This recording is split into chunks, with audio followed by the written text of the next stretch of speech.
casamos en marzo también, pues, pastor. Nos casamos en marzo, así que estamos iguales. Dios les bendiga a cada uno de ustedes, hermanos. Vamos a dar inicio a nuestro estudio de la palabra, recordando qué es lo que estamos estudiando. Quisiera saber si todos los que están en pantalla, porque los que no están en pantalla veo, solamente los que están en pantalla puedan responderme, ¿todos tienen los apuntes? ¿A nadie le faltan los apuntes? Parece que José, ¿tienes tú los apuntes, José Valenzuela? No. Entonces, Pastor Cristian, por favor, al hermano José Valenzuela tiene que enviarle los apuntes, por favor. Ya, bien. ¿Alguien más no tiene los apuntes para que se los enviemos? Los hermanos que están detrás de pantalla, no sé. Bueno, Dios quiera que todos los tengan, no sé, la hermana Sandra Clavijo los tendrá. Hermana Sandra Clavijo, que está detrás de pantalla. Bendiciones, no los tengo. Ya, se los puede pedir al pastor Cristian Valenzuela, por favor. ¿Ah? Él se los va a enviar. La hermana Natalia, ¿quién es la hermana Natalia? No sé, no lo ubico. ¿Tiene los apuntes, hermana Natalia? Hay un nombre Natalia, ¿alguien la conoce? ¿Pastor Cristian la conoce? Los tengo. Hermana Natalia, ¿los tiene los apuntes o no? No responde. Bueno, si hay algunas personas que no tienen los apuntes, hermano, tiene que contactarse con el pastor Cristian Valenzuela para que él se los envíe. ¿Ver? A través, se puede contactar con él a través del WhatsApp de la iglesia y él se los va a enviar gustosamente a su correo o en su defecto al WhatsApp. La idea es que todos tengamos los apuntes. Este es un estudio que hemos iniciado ya un par de semanas atrás y ya vamos en la lección número 3. La primera unidad, hoy día completaríamos la unidad 1. La primera unidad es oración y adoración. Una manera de vivir. Así se llamaba la primera unidad. Y la primera lección que nosotros vimos era la número 1, que decía ¿a quién orar? En la lección 2, una relación familiar. Y la lección 3, una ciudadanía celestial, que es la que estaremos viendo hoy día. Pero antes de eso vamos a revisar. Quiero, pastor, compartir pantalla, por favor, pastor Cristian. Vamos a revisar el autoexamen. El autoexamen. ¿Está en pantalla ya o no? No. ¿No ha llegado? No, hermano Jorge, no está en pantalla, no está compartiendo pantalla. Ya, fui a compartir pantalla. Ahora, compartir. Ya ahí está. ¿Se ve ahora? Sí. ¿Lo tienen?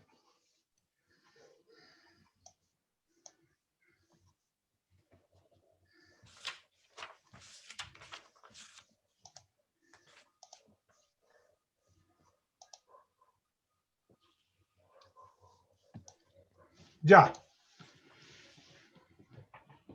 Hermano, todos lo tienen en pantalla. Amén. Gloria al Señor. La pregunta número 1 decía, ¿cuál ha sido el plan de Dios desde el principio? De acuerdo a la lección, de acuerdo a la lectura que hemos visto, el plan de Dios es ser el padre de una familia en que los hijos lo amen. Ese era el plan de Dios desde un principio, ¿ya? Entonces, de acuerdo a la lección, esa sería la respuesta correcta. La pregunta número 2 decía, nombre 5 maneras en que un hijo de Dios puede ir a la presencia de Dios. De acuerdo al estudio, que hemos visto y de acuerdo a lo que aparece en la lección, las 5 maneras de presentarse delante de Dios era confiadamente, con respeto, con humildad, con regocijo, con alabanza y acción de gracia. Esas serían las 5 maneras, que justamente esas 5 maneras arribita, antes, cuando se pasa la lección, están delineados de la misma manera. Número 3. En los ojos de Dios todos los hombres se dividen en 2 grupos solamente.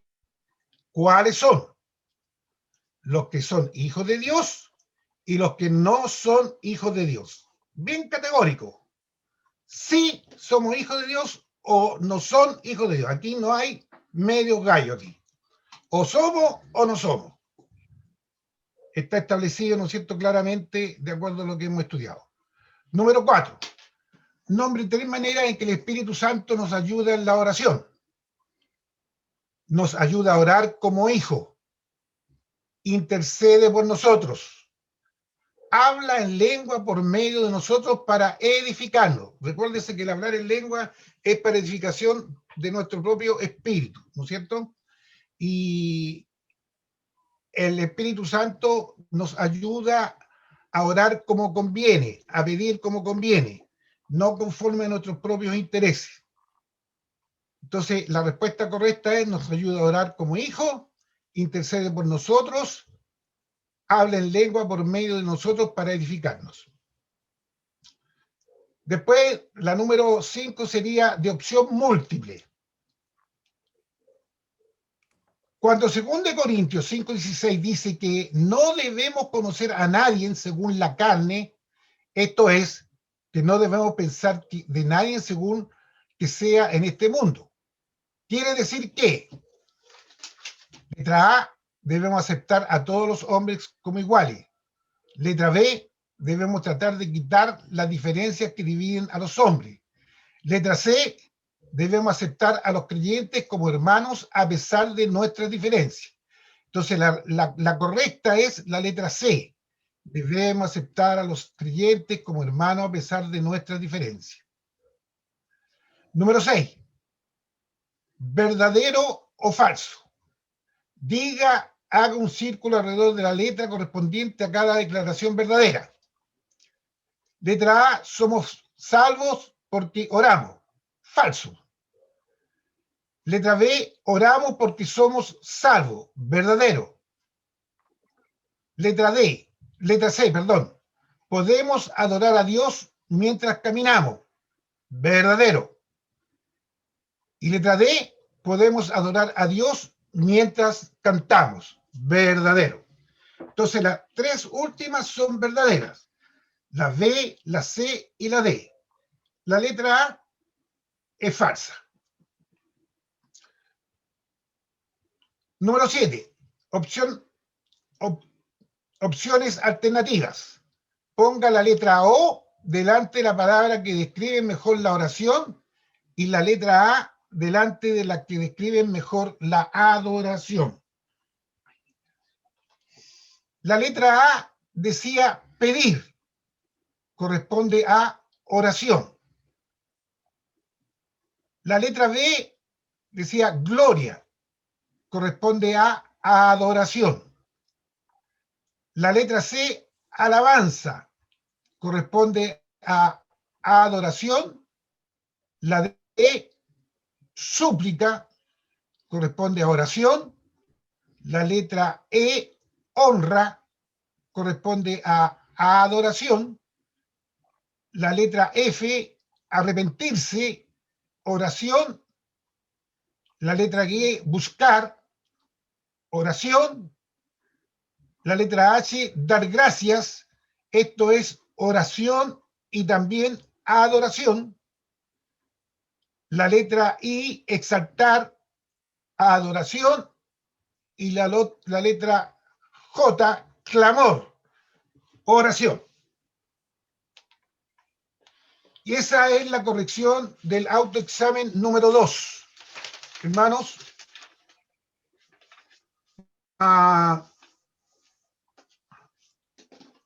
Vamos a iniciar el estudio de hoy.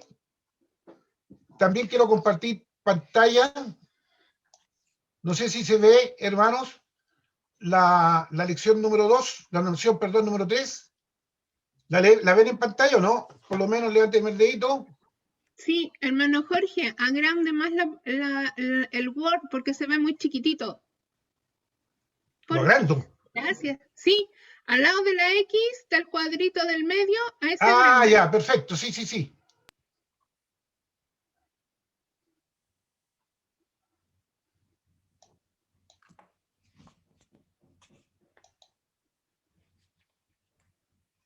Ya, se me divide en 3 partes. Hermano Jorge, Ajá. tiene que darle zoom a la página. En la esquina inferior derecha. A ver, espérese, hermano. No me abre tan rápido. En la esquina inferior derecha. En la esquina inferior derecha. Hay una línea que tiene un signo más y un signo menos a cada extremo. De la ventana de Word, no del archivo. Inferior derecha del Word. En la esquina inferior, abajo. Agrande como le dijo la hermana Angie, agrándelo. Ya, lo agrandé. ¿Está agrandado? Ya, y ahora en el borde inferior de su pantalla, justo Ya. donde está la hora del computador, arribita hay una barra que dice 100%. Correcto. Y ahí auméntele, apriete ahí. Ah, ya. Ya, póngale 200%.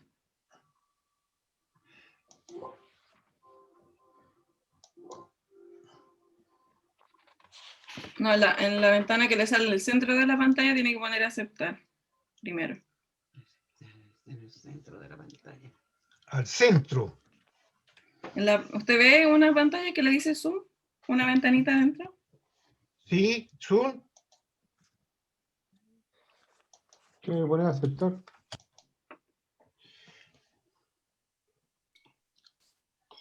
Hermano Jorge, vea su pantalla. Estoy mirando. En el medio de la pantalla. Ah, ya. Pantalla de computadora. En esa coloque aceptar. Coloque aceptar. Ya, pero primero marco el 200. El 200, eso. Ahí. Ahora aceptar. Plin. Ya. Ahí está un poquito más Ahí grande. sí. Gracias. Estamos orando por usted, hermano Jorge. Estamos aprendiendo. No es fácil, hermanos, esta modalidad en la cual estamos trabajando.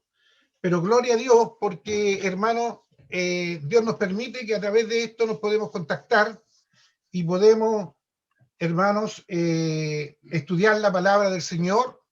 Y este estudio, que es un estudio que cada uno de nosotros no podemos realizar libremente en nuestro hogar, lo podemos realizar con otros hermanos y podemos contactarnos y preguntar. Lo que hacemos ahora es verificar, hermano, el estudio, solamente verificarlo, porque realmente esto es un autoestudio de la palabra. De hecho, el pastor, cada uno de ustedes le envió el libro completo.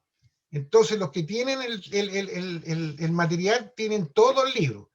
Ahora, los hermanos que no lo tienen van a tener en pantalla lo que vamos a estar tratando, hermanos, cada uno de los hermanos presentes. Usted puede leer su apunte o puede ir leyendo, ¿no es cierto?, en pantalla. Entonces, hermanos amados, hoy día nos corresponde la lección número 3, una ciudadanía celestial. Ese es el título de la lección. Y vamos a leer Mateo 6:9. Está en pantalla Mateo 6:9, porque el estudio solamente trae menciona, dice, en los cielos. Pero a mí me parece, hermanos, que es mejor leer el texto completo. Mateo 6:9 dice, vosotros pues oraréis así: Padre nuestro que estás en los cielos, santificado sea tu nombre. Ya está. Nosotros, hermanos, el estudio que estamos llevando a efecto durante este periodo es oración y adoración. Ahora, ¿por qué vamos a estudiar el cielo? ¿Qué es lo que pasa? ¿Por qué vamos a entrar en esta otra materia? Es por una razón muy simple, hermano. Si hemos de orar como conviene, porque eso es lo que nos está enseñando este texto, tenemos que saber quiénes somos y a dónde pertenecemos. No debemos olvidar cuál es nuestro objetivo. ¿Cuál es el objetivo? No todo termina, hermano, con la aceptación de Cristo como nuestro Señor y Salvador, sino que comienza nuestra vida cristiana. Pero al comenzar nuestra vida cristiana tenemos una meta. Ahora, ¿cuál es nuestra meta? ¿Cuál es el objetivo, hermano, de estar en medio, habernos, ¿no es cierto?, convertido al Señor, estar durante tantos años en la iglesia, estar, ¿no es cierto?, participando de todas las actividades de la iglesia y cada día, ¿no es cierto?, estar orando al Señor y intercediendo delante del Señor. Pero ¿cuál es el objetivo principal?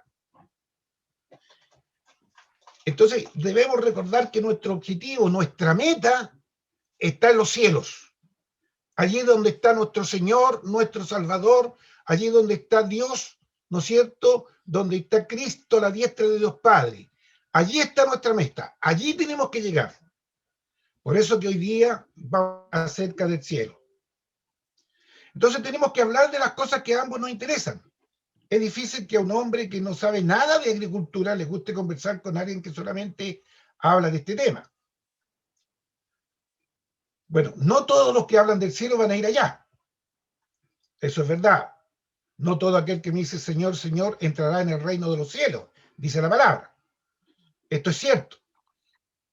Pero también lo es que si uno no ora ni piensa en el cielo, probablemente tampoco va a ir allá. Claro, si usted no tiene la meta, su meta en su vida, qué es lo que quiere alcanzar, no lo va a alcanzar.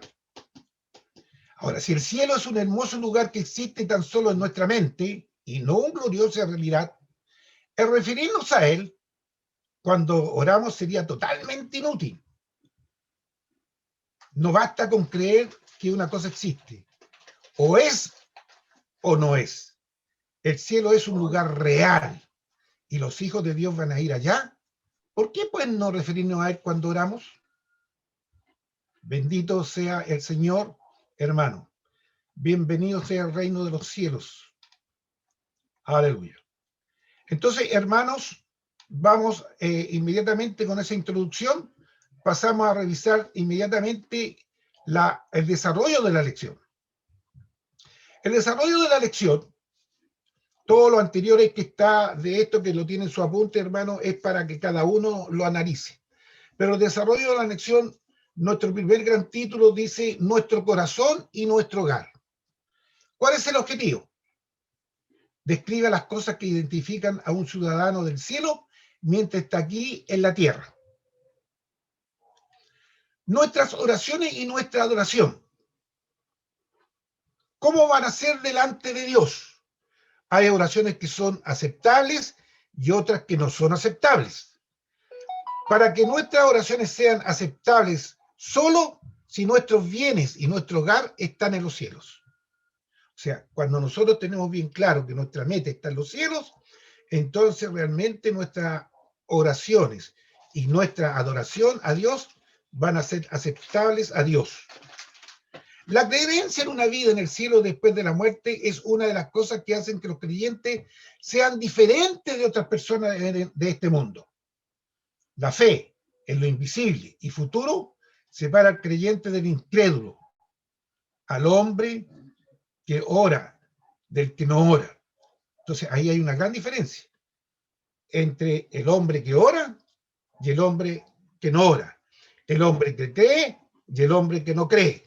Tenemos que hacer esa gran división, ¿no es cierto?, en nuestro caminar cristiano. Vamos a responder la primera pregunta que aparece aquí con respecto al tema. Dice, haga un círculo alrededor de la letra correspondiente a cada declaración verdadera. Declaración verdadera. Aquí, hermano, cuando hacemos la respuesta con respecto a las preguntas del tema, tenemos que tener claro qué es lo que me están preguntando.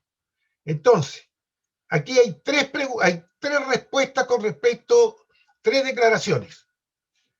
¿Cuáles son verdaderas? La primera dice, la riqueza del incrédulo están en los cielos. Falso. La segunda dice, la letra B, el hogar del creyente está en los cielos. De acuerdo a lo que leímos, verdadero. Eso es lo que creemos. Y la letra C, el creyente es diferente de otras personas de este mundo. Verdadero. Esa es la gran diferencia que tenemos. Somos diferentes a otras personas. Estamos en este mundo, pero no somos de este mundo. Recordemos eso bien claramente. Vamos a ver un episodio con respecto a esta situación, con respecto a dos hermanos en la palabra del Señor. ¿Recuerda lo que dice la Biblia acerca de Jacob y Esaú? Ambos fueron culpables de muchos errores. Los dos hermanos cometieron errores, por supuesto. Mientras uno quería cosas que eran futuras e invisibles, el otro se interesaba solamente por lo que podía ver y disfrutar cada día, día tras día. ¿Qué dijo Dios acerca de ellos? Podemos leerlo en Romanos 9:13. A Jacob amé, mas a Esaú aborrecí.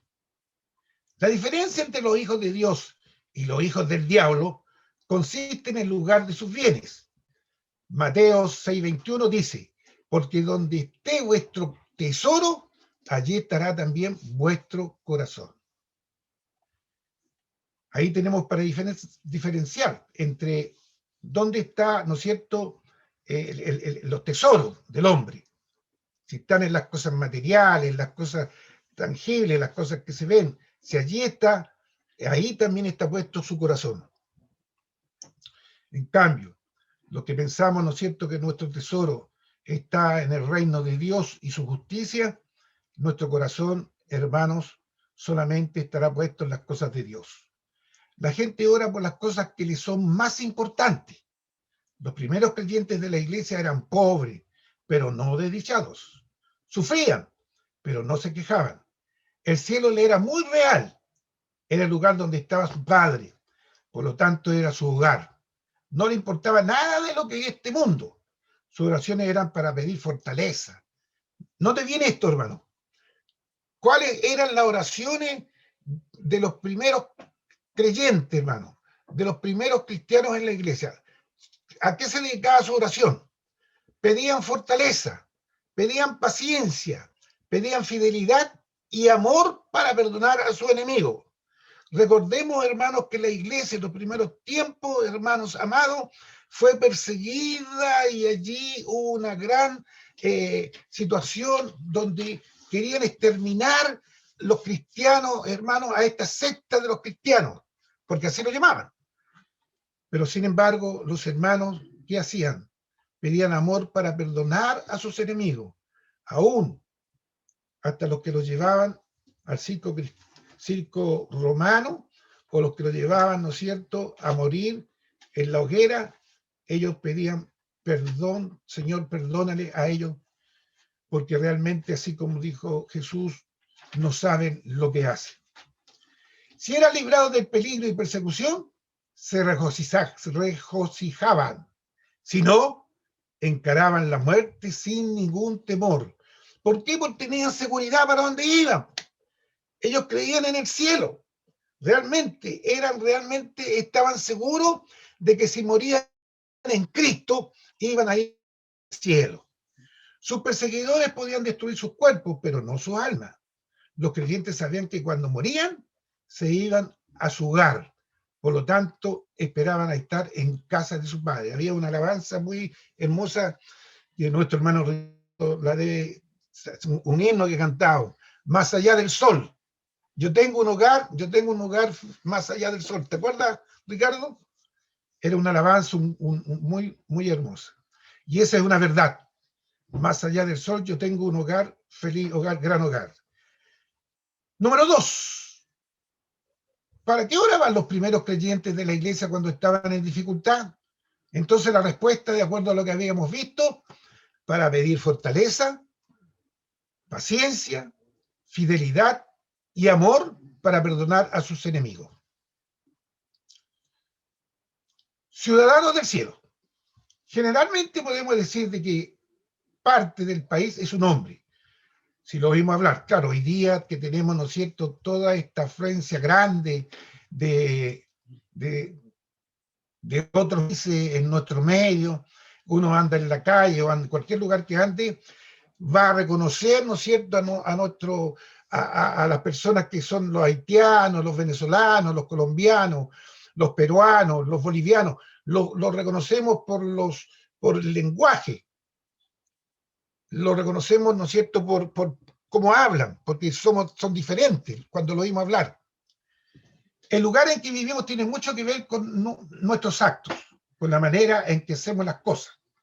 Es difícil que un extranjero oculte el hecho de que no es un verdadero ciudadano.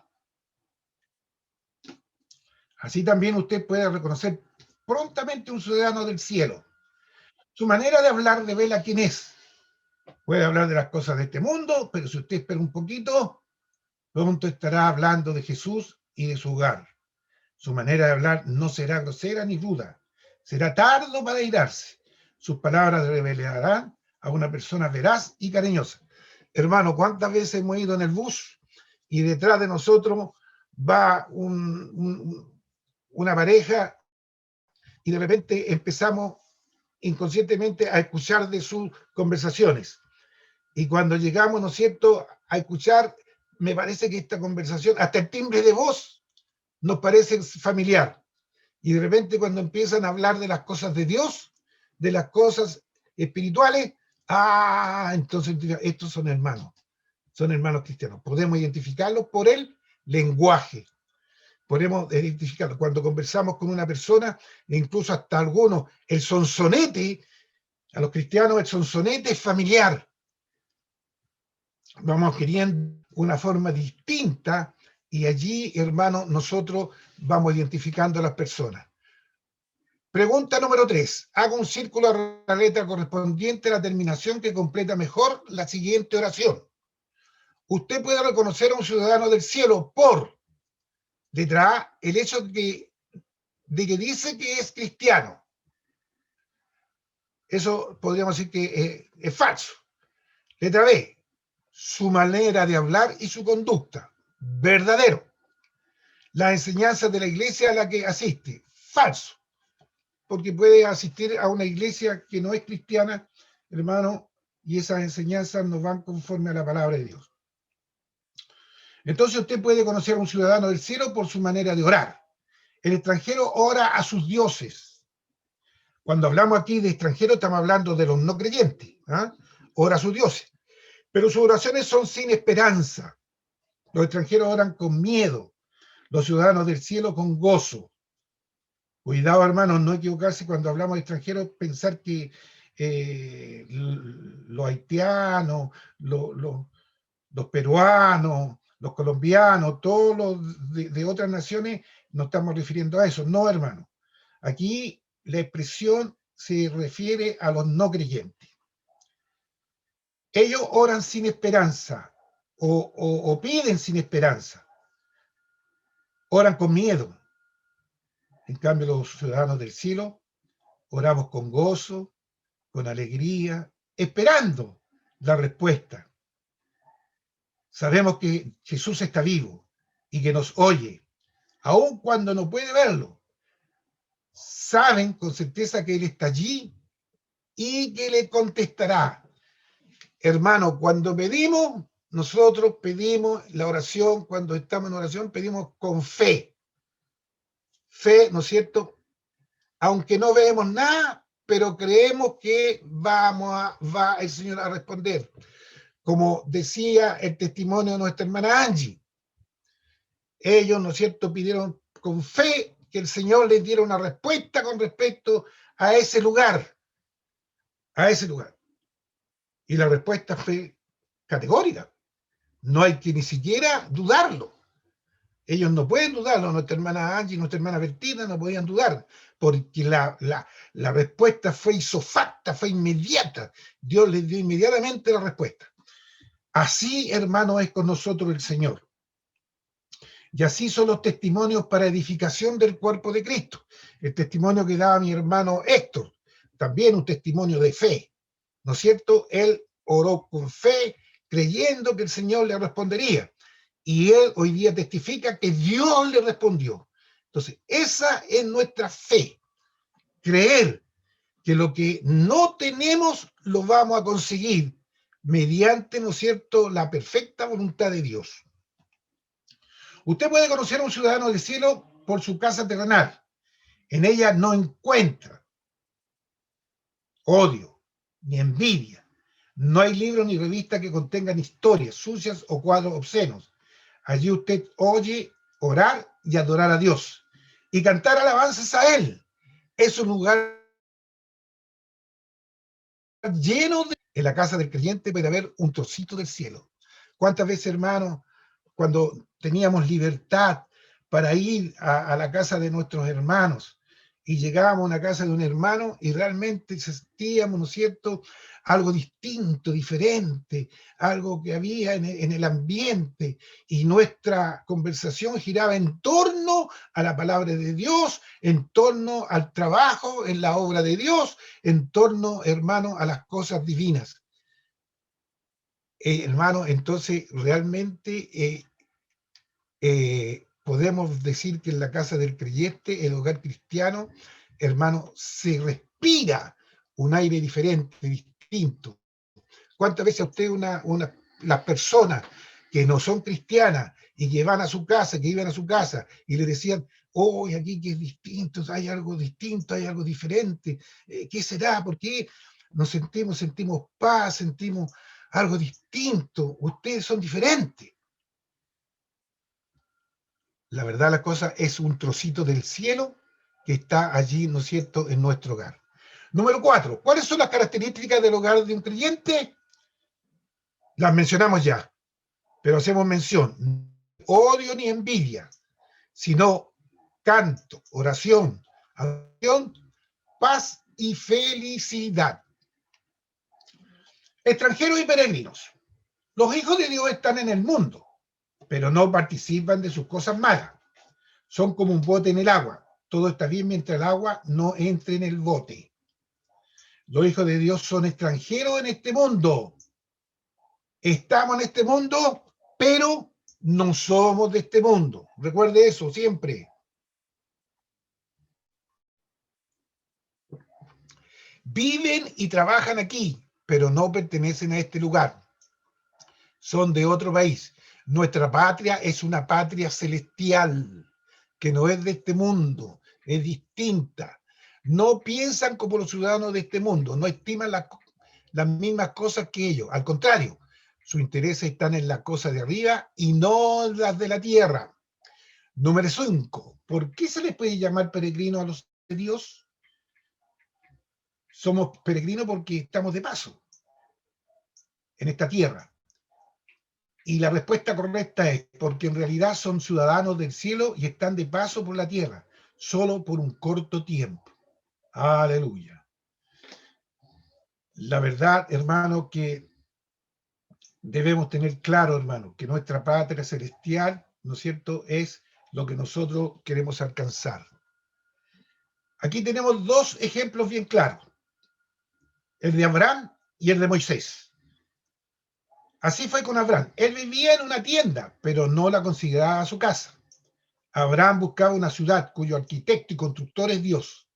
Esto hizo que su vida fuera diferente, más aún de su manera de orar fuera diferente. Abraham tuvo riquezas, pero no las tuvo. En cambio, su sobrino Lot procuró las riquezas y perdió todo lo que tenía. Abraham procuraba hacer la voluntad de Dios por sobre todas las cosas, y Dios le suministraba todo lo que necesitaba. De veras, los ciudadanos del cielo oran por las cosas buenas. Mire, hermano, aquí hay una palabra clave: hacer la voluntad de Dios por sobre todas las cosas. Así fue también con Moisés, quien escogió antes ser maltratado por el pueblo de Dios que gozó de los deleites temporales. Recordemos, Moisés, hermano, vivió, ¿no es cierto?, allí en el palacio, ¿no es cierto?, de Faraón, teniendo toda la riqueza y todo lo que quería, pero sin embargo, él prefirió irse a su pueblo. Y a pesar de que ahí gozaba de todos los deleites temporales y del pecado. Moisés no obraba por sí, sino hacer la voluntad de Dios. Nuevamente tenemos aquí lo que expresamos arriba, hacer la voluntad de Dios. Se regocijaba en el hecho de que el pueblo de Dios había sido librado del poder de Faraón. Se sentía feliz porque se iba a la tierra prometida. Esta esperanza hacía que no se cansara en su trabajo y llorara con abnegación. Pregunta número 6. ¿En qué se parecían Moisés y Abraham en su manera de orar? En que ambos procuraban hacer la voluntad de Dios. Hermanos, cuando oramos, recordemos pedir de que, hermanos, todo sea conforme a la voluntad de Dios y no conforme a nuestra propia voluntad. Porque la voluntad del hombre es permisiva. En cambio, la voluntad de Dios es perfecta. No olvidemos eso, hermanos. El apóstol Pablo rara vez oró por su liberación personal. Más bien oraba porque la palabra de Dios fuera bien recibida y para tener poder para predicarla. Su corazón y su hogar estaban en el cielo. En cierta ocasión dijo que preferiría partir antes que de quedarse. Filipenses 1, 23, 24. Porque de ambas cosas estoy puesto en estrecho, teniendo deseo de partir y estar con Cristo, y lo cual es muchísimo mejor.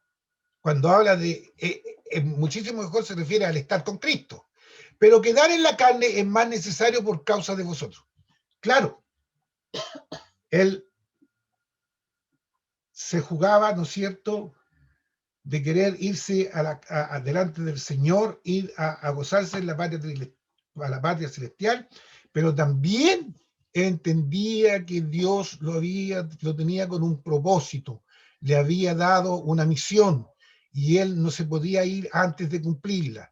¿Cuál era su misión? Predicarle a los gentiles. Sin embargo, se quedó y oraba porque había mucho trabajo que hacer. Estaba dispuesto a ser un extranjero y a vivir en un país extraño, a fin de llevar las buenas nuevas de Jesús a los que no las había oído. Recordemos, hermanos, que vimos gran parte de la vida de Pablo en el libro de los Hechos, que fue el estudio que nos precedió antes. Y ahí pudimos ver que realmente Pablo, su objetivo era la predicación a los gentiles. Estaba dispuesto a esperar un poco más aquí en la tierra para poder ayudar en el provecho y gozo de la fe a otros que, como él mismo, eran peregrinos en este mundo. Filipenses 1:25 dice, y confiado en esto, sé que aún permaneceré con todos vosotros para vuestro provecho y gozo de la fe. Número 7. ¿Por qué estaba Pablo dispuesto a quedarse en la tierra en vez de irse al cielo de una vez? La respuesta correcta es porque así podía ayudar en el provecho y gozo de la fe a otros creyentes que todavía estaban en la tierra. Objetivo número 2. Nuestra esperanza para el futuro. Explique por qué la muerte de los creyentes no es un fracaso de la fe y cómo la esperanza afecta a nuestra manera de orar. La palabra de Dios en Romanos 8, 24, 25 nos dice así: porque en esperanza fuimos salvos, pero la esperanza que se ve no es esperanza, porque lo que algunos ve, ¿a qué esperarlo? Pero si esperamos lo que no vemos, con paciencia lo aguardamos. Sería bueno que usted aprendiera estos versículos de la Biblia. Recuerde que la esperanza nos ayuda a guardar pacientemente el cielo. Nuestra esperanza es llegar al reino de los cielos. Vivimos aquí en la tierra sin haber visto el cielo. Jamás hemos visto nuestro hogar. Nadie puede decir, a veces nos podemos imaginar cómo puede ser el cielo, con las calles de oro, un mar de cristal, ¿no es cierto? Así nos podemos imaginar que algo muy maravilloso, muy hermoso, pero nadie lo ha visto. Vivimos en esperanza mientras estamos en la tierra. Hay muchas cosas que nos desalientan, porque participamos de la misma maldición que vino a todos los hombres por causa del pecado. Nos fatigamos, nos enfermamos, tenemos hambre, tenemos sed, por eso gemimos.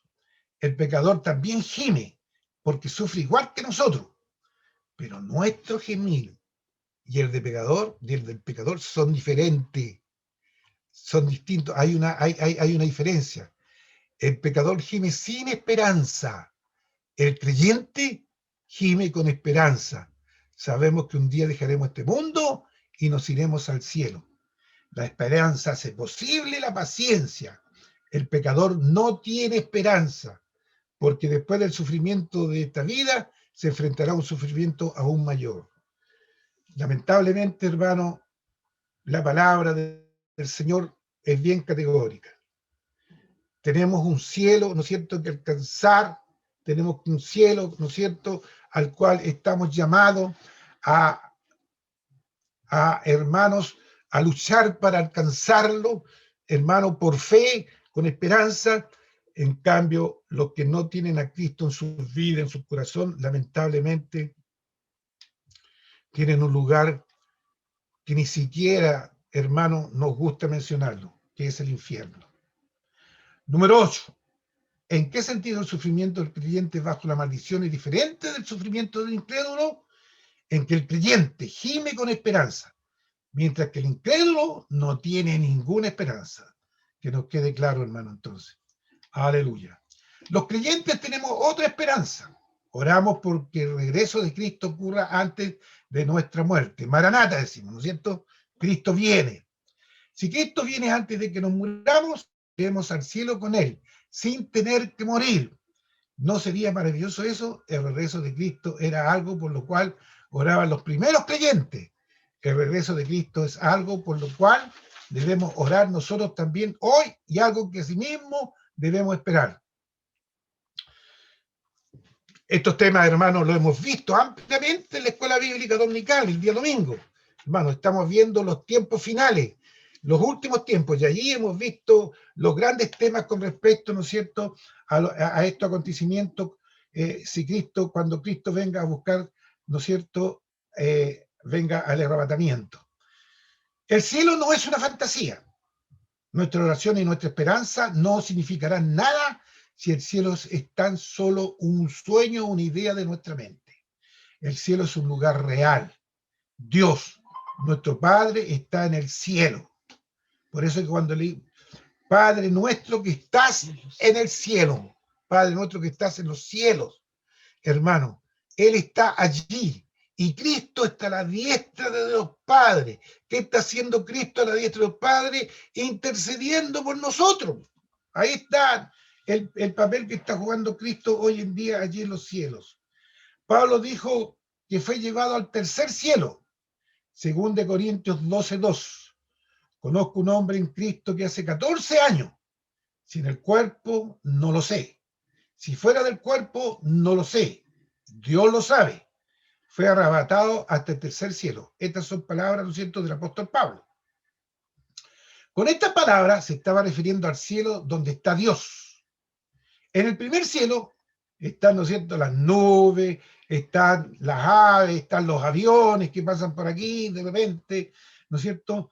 Todo aquello está en el primer cielo. La hoja de los árboles, cuando vemos que por ahí los volantines, en el primer cielo. En cambio, en el segundo cielo están las estrellas, los astros. Allí están, ¿no es cierto?, la luna, está el sol, están todos los planetas. Allí está el segundo cielo. Y en el tercer cielo es donde está el Padre. Aleluya. Entonces tenemos el tercer cielo. Pablo dijo también que en el tercer cielo, que fue arrebatado al paraíso, donde oyó palabras inefables. Quiere decir que no le es dado al hombre expresar. ¿Qué significa la palabra inefable? Podemos, hermano, decir algunos sinónimos o palabras afines con respecto a inefable. Indescriptible, indecible, impronunciable. Y como definición podemos decir que no puede ser dicho, explicado o descrito con palabras. Por eso que Pablo, ¿no es cierto?, dice que donde oyó palabras inefables, indescriptibles, que realmente no se pueden decir, que no les es dado al hombre expresar. Esto está en 2 Corintios 12:4. Pablo, pues, no abrigaba ninguna duda sobre un cielo real, si no lo había visto. No es de extrañar que quisiera más bien partir y estar con Cristo que quedar en la tierra. Lea 2 Corintios 12, 3 y 4. Ya leímos el número 4. Y diga dónde fue llevado Pablo y qué le sucedió allí. La respuesta correcta es al tercer cielo. Allí oyó palabras inefables que no le fue permitido expresar. El Espíritu Santo hace muy real la verdad del cielo a los recién convertidos. Los primeros creyentes vivían con la idea del cielo en su mente. El libro de Apocalipsis se refiere a las cosas que sucederán en el cielo al final de las trompetas. Vuelvo a repetir, toda esta materia la hemos visto en la Escuela Bíblica Dominical. Paso el dato. Todavía estamos viendo, hermano, el tema, ¿no es cierto?, de los últimos tiempos. Describe especialmente la gloria del Rey de Reyes, cuyo trono está en el cielo. Alabado sea Dios. Cuando el cielo llega a ser real, el creyente, la adoración y la alabanza son de fruto de su fe. Pregunta número 10. Hago un círculo alrededor de la letra respondiente a cada declaración verdadera. Letra A. Cada hombre hace su propio cielo por su actitud frente a la vida. Falso. Letra B. El tercer cielo es el lugar del trono de Dios. Verdadero. Lo vimos recién. Letra C. Los que están en el cielo saben lo que pasa en la tierra. Verdadero. Porque ya han alcanzado, ¿no es cierto?, el lugar celestial. Letra D. La verdad sobre el cielo es tan solo para los creyentes maduros y de más edad. Falso. La muerte no es un fracaso de la fe. Tenemos que decir algo aquí sobre la muerte de los creyentes. Recordemos que la muerte es el vehículo que nos lleva a los cielos. Cuando nuestros seres queridos están enfermos, siempre oramos por su sanidad. Jesús sanaba a los enfermos y todavía lo hace. Pero no todos los creyentes enfermos se sanan. Algunos se mueren. ¿Es que su muerte es un fracaso de la fe? No, hermano. Hay quienes consideran la muerte como una derrota. Oran por la sanidad y liberación de una persona y luego cuando sobreviene la muerte, en vez de la sanidad, actúan como si hubiera pasado algo terrible. Se sienten culpables como si de algún modo hubieran fracasado en la oración y en la fe. Pero, ¿cómo puede ser un fracaso el irse al hogar celestial si la muerte ha perdido su aguijón, que es el pecado? ¿Por qué debemos mortificarnos con su sentimiento de culpa? ¿Por qué tiene que ser un desastre la partida de un creyente, puesto que sabemos que se va al cielo? ¿Es acaso la muerte un fracaso de la fe? No, 1000 veces no. Hebreos 11:39, hablando de los que murieron y no fueron librados, dice: y todos estos, aunque alcanzaron buen testimonio mediante la fe, no recibieron lo prometido. Hermano, para entender este versículo, Hebreos 11:39, yo le invito a usted a que usted en su casa lea el capítulo completo de Hebreos y realmente va a comprender cabalmente lo que se refiere a esto y todo esto, aunque alcanzaron buen testimonio mediante la fe, porque ahí está hablando del pueblo de Israel y está hablando, hermano, una cantidad, da una lista enorme, ¿no es cierto?, de todo aquellos que un día, ¿no es cierto?, recibieron una promesa del Señor y estuvieron trabajando. Tenemos ahí a Moisés, tenemos a Abraham, tenemos a Josué, etcétera. Tenemos, hermanos, una gran cantidad de los que murieron cerrados, los que murieron en el circo romano, los que murieron perseguidos, etcétera. Y ellos, y todo esto, aunque alcanzaron buen testimonio mediante la fe, eran cristianos de cepa y lomo, como podríamos decir vulgarmente en buen chileno, no recibieron lo prometido. Entonces, le invito a leer Hebreos 11, hermanos, un capítulo, una tarea personal. Véalo y va a entender claramente. Número 11. Haga un círculo alrededor de la letra correspondiente a cada declaración verdadera. Letra A. Jesús todavía sana y libra de la muerte a los creyentes. Verdadero. Letra B. La muerte de un creyente significa el fracaso de la fe de alguien. Falso. Letra C. El creyente no debe tener miedo de la muerte porque ésta ha perdido su aguijón. Verdadero. Los que no fueron librados en Hebreos 11 murieron en la fe, verdadero. La muerte no es, pues, un fracaso de la fe. El verdadero ciudadano del cielo lo sabe. Pero los que tienen mucho interés en las cosas de este mundo olvidan esto. Su oración no es perfecta, porque aman demasiado este mundo. Y aquí, hermano, me voy a tener un ratito para recordar que cuando estábamos tiempos presenciales y teníamos que partir un hermano, una hermana a la presencia de Dios, nosotros nuestro culto, ¿no es cierto?, de adoración y de gratitud a nuestro Padre, no era un culto de adoración al muerto, sino que hacíamos un culto de adoración y de gratitud a nuestro Padre por la obra que había hecho en esa persona, por lo que Él había significado. Hermanos, y realmente cantábamos alabanza, glorificábamos el nombre de Dios, damos texto con respecto a esa persona, y había gozo en nosotros, y en la familia había paz, había consuelo, había esperanza. ¿Por qué? Porque realmente estaba la esperanza que un día nos íbamos a reunir, ¿dónde? En la patria celestial, allí en los cielos. Entonces, por eso que la muerte no es un fracaso de la fe. La muerte es el vehículo que nos lleva a la patria celestial. Objetivo número 3. Nuestra oración por esto. Nombre algunas cosas de este mundo sobre las cuales debemos influir por medio de la oración.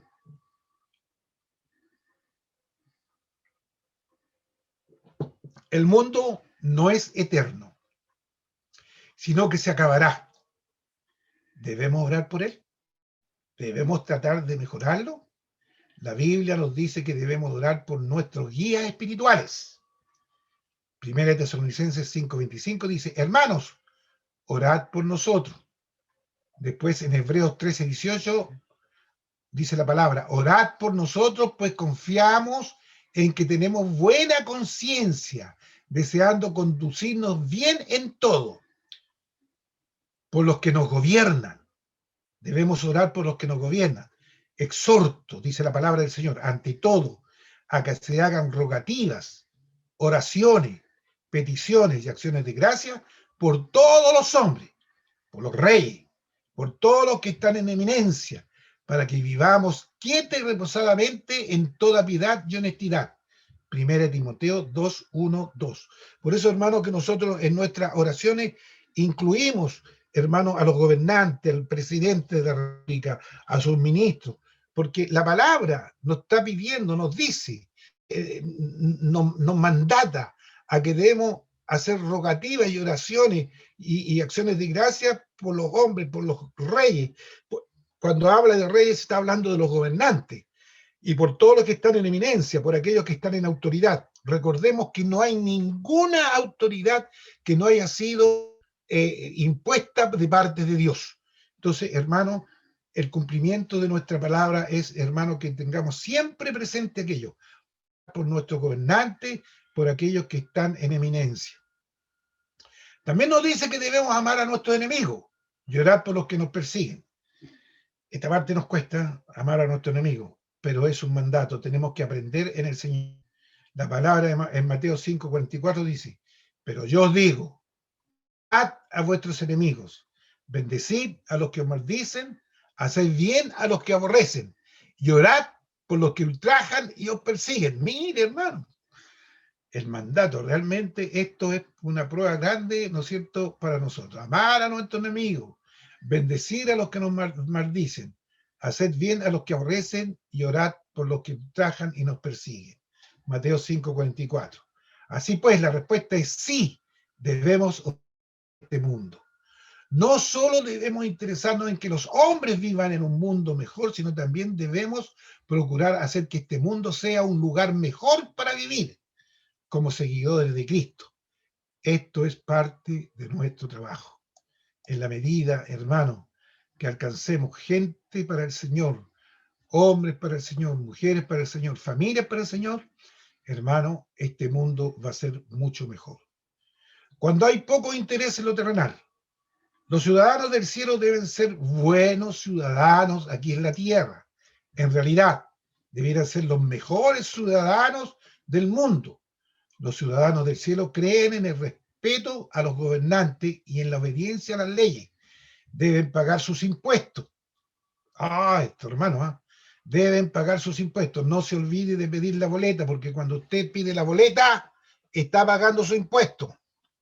Un creyente que tiene que pagar una multa porque ha transgredido intencionalmente la ley es un mal testimonio para su país. Y un creyente que fuera a la cárcel por un crimen cometido después de ser salvo tendría muchas dificultades para hacer creer a sus compañeros de prisión que ese es un ciudadano de un reino de justicia. Debemos orar para que Dios nos ayude a ser buenos ciudadanos. Algunos creyentes son tan espirituales que no sirven para nada aquí en la tierra. Desde luego, esto no debe suceder. Nosotros somos la sal de la tierra y como sal de la tierra debemos ser ejemplo en todo, en nuestro trabajo, en nuestros estudios, en nuestro hogar, en nuestra vecindad, en todo lugar donde el Señor nos coloque. Así como la sal mejora el sabor de los alimentos, así también los creyentes mejoran las condiciones de este mundo, haciendo que la vida en él sea más llevadera. La presencia de los creyentes en la tierra trae paz y gozo. Sus oraciones sostienen a los gobernantes. Su justicia fortalece a las naciones. Número 12. De 3 razones por las que los ciudadanos del cielo deben ser los mejores ciudadanos del mundo. Porque respetan a los gobernantes, obedecen las leyes y pagan sus impuestos. Cuando hay demasiado interés en lo terrenal, desde luego, es posible que lleguemos a estar tan ocupados en los asuntos de este mundo que olvidemos por qué Dios nos puso aquí. Es cierto que somos la sal de la tierra, pero no es salsedumbre, es el conocimiento de Jesucristo y la vida justa que Él nos ayuda a vivir. Eso significa salsedumbre, el conocimiento de Jesucristo y la vida justa que Él nos ayuda a vivir. No podemos ser la sal de la tierra si pasamos por alto el hecho de que somos extranjeros y peregrinos. Solo podremos ayudar al mundo si lo ayudamos a comprender el plan de Dios. Por lo tanto, no debemos permitir que las cosas de este mundo nos hagan descuidar la tarea que Jesús nos ha dado. Número 13. ¿En qué consiste la salsedumbre del creyente? En el conocimiento de Jesucristo y la vida justa que Él nos ayuda a vivir. Nosotros debemos orar por 2 cosas. En primer lugar, debemos orar porque nuestros intereses no estén en las cosas de este mundo. La palabra del Señor nos dice, no améis al mundo ni las cosas que están en el mundo. Si alguno ama al mundo, el amor del Padre no está en él. Primera de Juan 2:15. Esto es lo primero por lo cual debemos orar, cuando pensemos en tratar de mejorar las condiciones del mundo y sentar un buen ejemplo en él. En segundo lugar, debemos orar porque nunca dejemos de hacer la tarea que Dios nos dio cuando estábamos en el mundo. Jesús dijo, entre tanto que estoy en el mundo, luz soy del mundo. Juan 9:5. Él es el ejemplo que nosotros debemos seguir. Jesús anduvo haciendo el bien. También nosotros debemos andar haciendo el bien. Jesús oró por los enfermos. También nosotros debemos orar por los enfermos. Jesús echó fuera demonios. También nosotros debemos echar fuera demonios. Jesús predicó el evangelio del reino. También nosotros debemos predicar el evangelio del reino. Si mientras estaba en el mundo, Jesús fue la luz del mundo, fue tal como lo dijo, pero Jesús dijo también, vosotros, refiriéndose a nosotros, sois la luz del mundo. Una ciudad sentada sobre un monte no se puede esconder. Mateo 5:14. Y por tanto, id y haced discípulos a todas las naciones, bautizándolos en el nombre del Padre, y del Hijo, y del Espíritu Santo. Mateo 28:19. Aleluya. Número 14. Haga un círculo alrededor de la letra correspondiente a cada declaración verdadera. Los creyentes deben orar para que, 2 puntos. Letra A, gane su candidato político favorito. Falso. Ese no es la verdadera oración.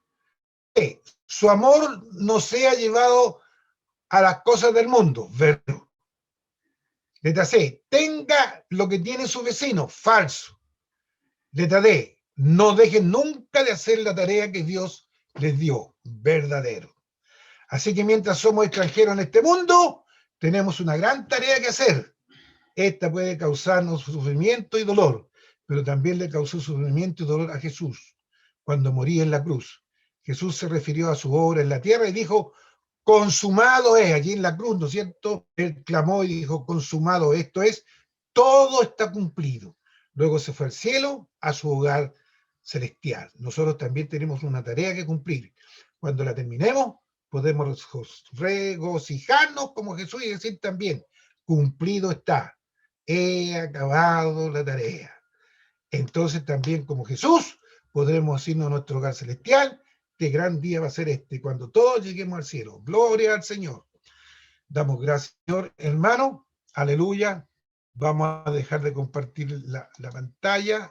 Aleluya. Y le invito a usted a orar. Padre, en el nombre de Jesús, te damos gracias, Señor, por esta lección que hemos compartido en esta tarde. Señor mío, Dios mío, esperamos, Señor, que esta ha sido de beneficio para cada uno de nosotros en lo espiritual. Señor, oh Dios, nada hacemos por ti. Yo tengo tanto,